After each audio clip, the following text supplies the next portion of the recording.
अस्सलाम वालेकुम friends, welcome back to Top Smarties. Drama serial हाई जो अपने अंदर एक भरपूर सबक रखता है कि माफ़ कर देना अक्लमंदी है।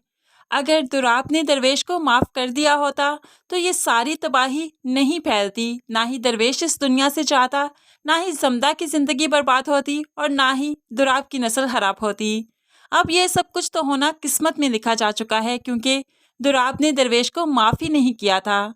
इसलिए जमदा जब दुराब खान के घर में अपाना और बरलास की शादी का जश्न देखती है तो उसे फौरन से पहले अपना टूटा फूटा सा घर याद आ जाता है, जो कि सिर्फ चन्नार खान की वजह से हुआ और दुराब की वजह से।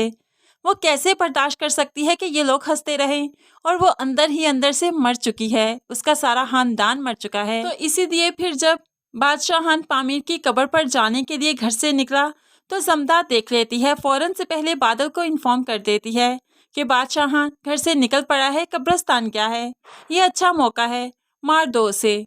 तो अब बादल भी चंदुल के साथ वहां पर पहुंच जाता है, क्योंकि चंदुल ने भी तो अपने बाप के कटे हुए अंगूठे का बदला लेना था।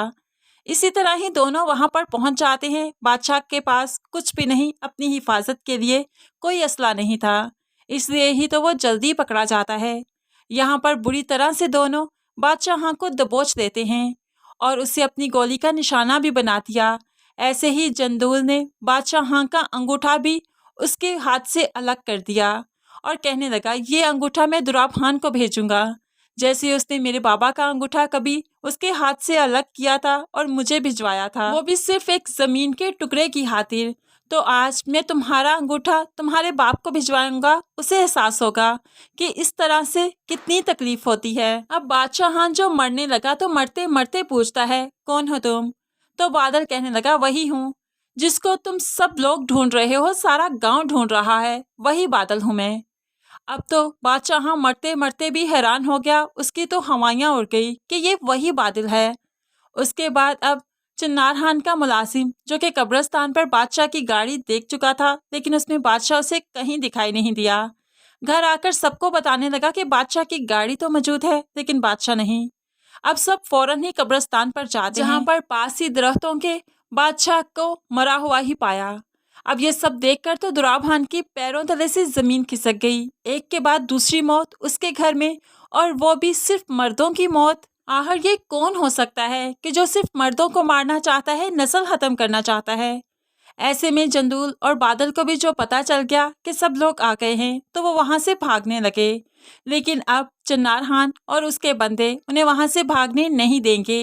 इस तरह से लड़ाई शुरू हो गई, छुप छुप कर सब फायरिंग करने लगे।